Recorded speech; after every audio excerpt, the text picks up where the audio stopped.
Hi, and welcome to my channel. Or if you're a returning subscriber, hi again. It's so nice to see you back here for another video. My name is Tess Lark, and today I'm going to show you how you can preserve photos in resin to make a really sweet and sentimental trinket box. As always, all the materials that I use for this project will be linked in the description below. Also, I just bought a mic for my camera, so please let me know in the comments if you are a returning subscriber, if you can tell a difference in the audio. I'd really love to know your feedback, and let's hop into today's project. To find the base of this project, I went around to a few different local thrift and vintage shops in my town.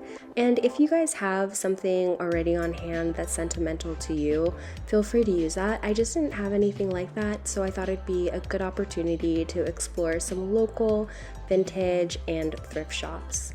So after going to about 2 or 3 different shops, I finally found the perfect container, and it's this little metal, maybe it used to be a jewelry container, I'm not really sure what it's for. There's an inscription on it that says BBS, and I'm not sure what it stands for, but in my mind it is the Big Booty Society. So I took that bad boy home and I made sure to clean it up really well, because I didn't want any dust to be floating around the finished piece. So I just used a little bit of rubbing alcohol on a paper towel. Next, I gathered some old sentimental photos and I kind of experimented with how I wanted to place them into the box. Also couldn't decide between the 2 Polaroids, but I ended up going with a Polaroid that we took at our engagement party. And when I tell you, it felt so weird to be cutting up these pictures, which are like some of my prized possessions. Like, I almost felt a little bit sick.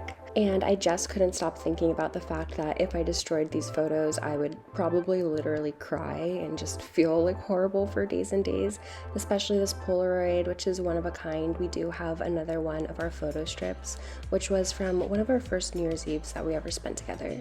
So now that I've got my pieces cut and they fit the space, I'm gonna go ahead and use some tape to seal them.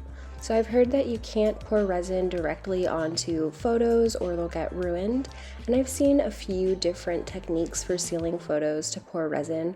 One of them is using tape like I'm doing here. I've also seen people use Mod Podge or different spray lacquers or varnishes, but tape is the thing that I had on hand, so I decided to go ahead and give that a try. So I just went ahead and I took a piece of tape that fit roughly the size of the Polaroid and placed it flat down on the surface. And I'm wrapping that around the sides as well because I don't want any of that resin to leak in.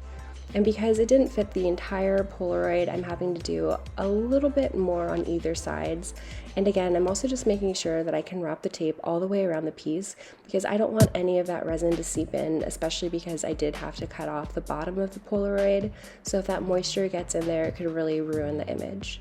So I'm just trimming this down a little bit and then folding it over the back so it's completely covered and completely sealed. I feel like this is a great time to remind you guys that if you are enjoying this video so far, please don't forget to give it a like.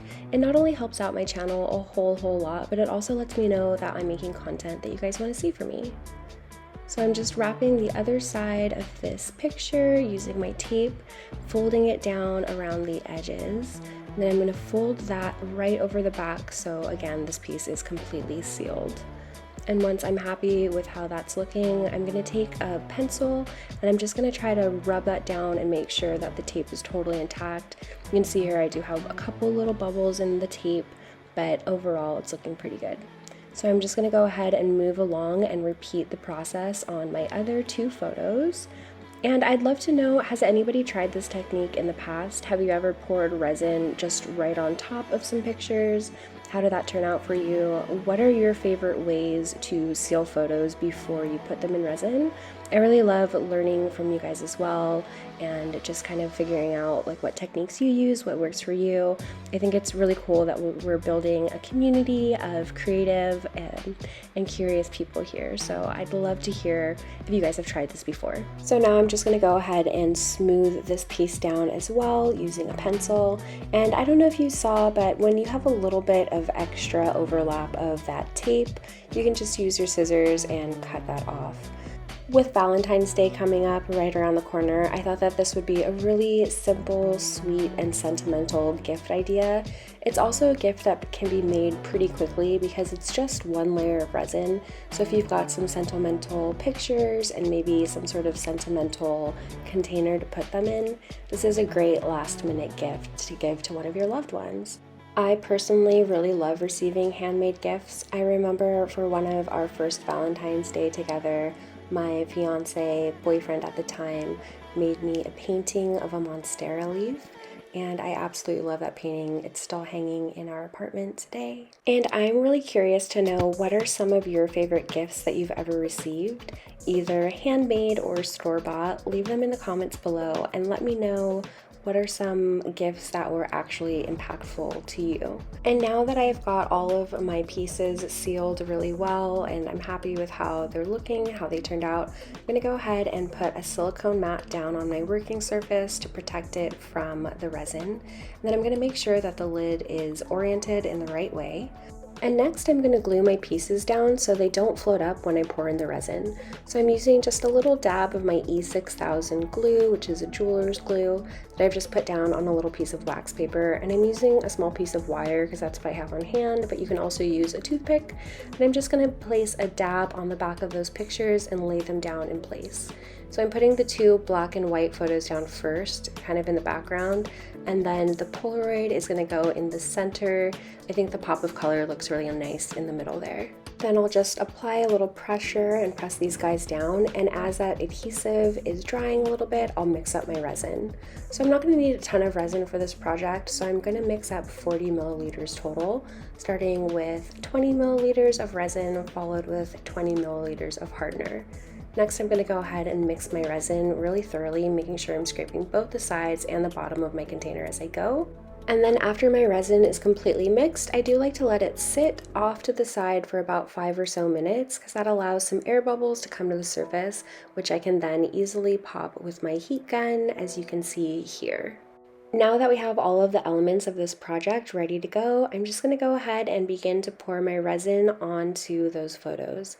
And I'm pouring from a high, slow stream just to help pop some of those bubbles on the way down. I'm also going to use a popsicle stick and kind of press those photos down to make sure there's no large pockets of air that are going to result in large air bubbles. To pop some of the smaller bubbles, I'm going to go ahead and use my heat gun, and I'll be checking on this piece every 10 or so minutes for the next 30 minutes to make sure that there's no bubbles that rise to the surface. But when I'm happy with it, I'm going to go ahead and cover it up and I'll let it cure completely. Alright, so I went ahead and I let this piece set up and it's looking really great. There's no bubbles in the resin, although I did get some bubbles in my tape, which isn't the end of the world. It's not completely perfect, but honestly, I think it adds like a little bit of texture. And to be honest, in like 10 to 15 years when we're like looking back on this, it's not gonna matter like at all really. I also did leave enough room so that it's not completely flush with the lid. There's still a little bit of a lip, so it can really easily rest on top of the box. I really hope that you guys enjoyed this video, and thank you so much for spending a part of your day with me, especially if you made it all the way to the end of the video. And if you did make it all the way to the end, leave me some sort of plant or flower emoji just to confuse anyone who hasn't made it this far. And I will see you in the next one. Bye!